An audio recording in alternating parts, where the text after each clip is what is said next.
guys, I'm Nirashani. I'm a sensory balancing practitioner, which means I mostly work with kids, but also adults on sensory and emotional processing issues. Today, I want to teach you some tools to address your child being anxious about returning or beginning school. And I will teach you how to look at these emotions using the Chinese 5-element theory. We have 5 elements. Each one of us has one more dominant element and then a combination of some elements being more dominant, some being deficiency, and some being in excess. So we're each a unique combination. If your child is a wood child, you immediately notice them when they walk into a room because they're very assertive. They have a loud voice. They have like a dominant posture. They're dominant. They're the queen bee. They're the alpha. They're very athletic and energetic. They're leaders. They love challenges and they perform well under pressure. Their dominant emotion is usually frustration, which means they just lose it sometimes. That might get them into fights. They're more restless and fidgeting. They tend to be more bossy. They might be overstressed, and they usually have an ego, and that can get in their way. Since they love challenges and competitions, you might use that. Say, you're a few weeks from starting school and now they're anxious about, how they're going to do the morning routine. You might make it into a challenge. So you set a timer and check how long does it take you to get ready for school? And then you have to keep beating that. Something else is giving them control. They love being in control. So if they get to choose which school bag they're going to buy or the new set of clothes, but something that they get the choice and it gives them control, that helps. Another thing you want to do is, since they do have an ego, you compliment them on how well they're handling things. So even if they haven't really started handling things well, your compliment will make them feel, I'm doing something well, I should do more of that. Fire kids, you also notice them when they walk into the room because they're very dominant, but it's a different dominant than wood. If wood is more about control and assertiveness and leading, fire is about happiness and loving people. So they are very giggly and they laugh and they tend to blush and they're super, super friendly and they love attention and they love people. Very charismatic. They make friends super easy because they're so lovable and friendly and happy, and that's contagious. They're also leaders, but it's not because they want to be in control. It's just because they attract people to them. They're fun to be with and they love to lead out of love. They're creative. They might be the class clown, and they're also very energetic. Sometimes it's hard to get them to shut up. When they can't stop talking and they need constant attention, it's hard for them to sit still and they get bored very easily. They tend to be some drama queens and it's hard for them to play by themselves. Try to make things not such a big deal, because if they're all over the place about meeting friends, but you see that it's too much for them, it's like their fire is out of control, you want to help them, it's not a big deal. Some of the kids you already know. So it could be that kind of anxious.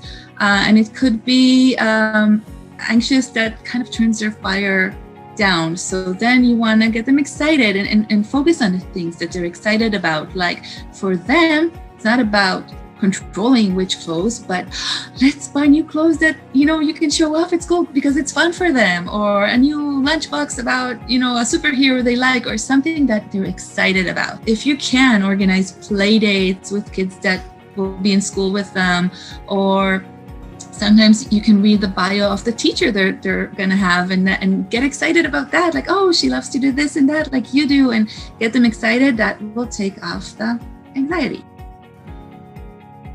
Our third element is earth. And Earth's kids, they tend to worry, but they're also very empathetic. They have a very soft voice and they're also very friendly, but it's a different friendly. amongst their strengths, they're grounded, they're motherly, they take care of others, they're friendly, but not in a fiery way. It's more grounded, friendly. They're also creative and very compassionate. Where weakness is that they tend to worry too much, and they sometimes feel sorry for themselves, and that kind of makes them sink. They might please others, and that's something as parents we want to be aware of, that we can help them also see themselves and not just please others. And so for them, when they're anxious, they need their stability, they need the routine. So something new is always difficult, change is difficult. And since they do feel sorry for themselves, you want to first acknowledge, yes, I see your pain, yes, I see your sadness, I see your frustration, whatever they're feeling. With every kid, it's true, but for them, they need you to help them feel sorry for themselves for a second, in order for you to be able to get them out of that. Start building the routine even before school starts. Okay, let's see, we need to set up an alarm for this hour, then let's build a routine, what we want to do. And so less changes. It's already part of what's going to be after. They also love food. They love doing things together. So you can prepare a menu for school. Their emotion could be more sadness or kind of grief. It's not letting go of things. They can be sad and keep a grudge for forever. It's hard to let go. They're very data oriented. They tend to be more slouching with their shoulders. They have a very sharp voice. They need their space. They need boundaries. Their strengths, they're very precise. And they tend to be perfectionists, which could be a weakness as well. Very organized. Justice is very important for them. They are the ones who will do things by the book. They're reliable, they're honest, they can't even tell a white lie.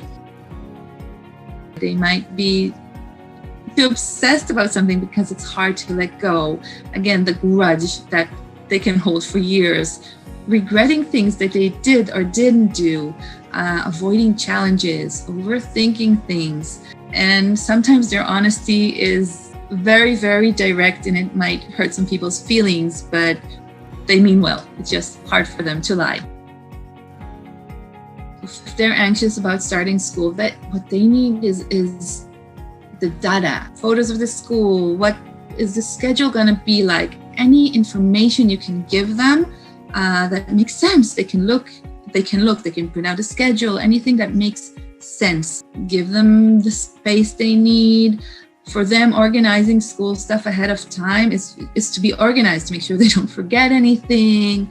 It gives them a sense of security. They need to know, they can't do things last minute. It's very, very stressful. They need everything, already prepared. And labels are great for them. This is where my books are. This is where my notebooks are. This is my name on everything.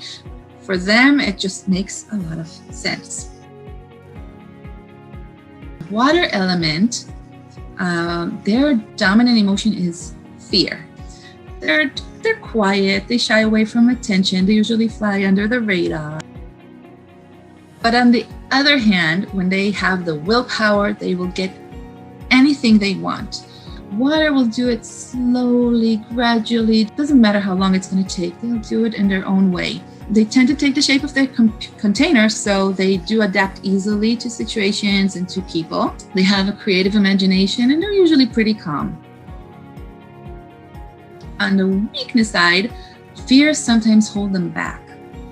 They can be pushovers because they take the shape of the container, so sometimes if it's too much, they do what others want them to do. Shyness can be a weakness sometimes, and they tend to daydream. For them, uncertainty is a huge deal. So what you can do with them is keep a fear journal. What are you afraid of? Let's think of ideas together. They're creative, right? So let's think what can help us, find solutions together. Just talk about it, and then it's not so uncertain. Something, a word, a phrase, something that reminds them not to be afraid. For them, yoga, mindfulness, or even acupressure buttons that they can press when they're afraid, for them, it's a big deal. It's not the uncertainty. I have something that can help me calm down. And for them, I would also set timers for things because they can daydream. So if they know that they have an assignment and they can use a timer to help them focus, that will also help them be a little calmer. We all have all 5 elements. You can help your child have a little bit of each because you say, my child is earth. They tend to please others, and I want them to set boundaries. So I want them to have more metal and set boundaries and say no. If you learn to see what they are, you can better address their needs. Like, okay, I know how to motivate them using this. I think they're lacking this. So let's see how I can teach them, and helping them have a very healthy combination of emotions.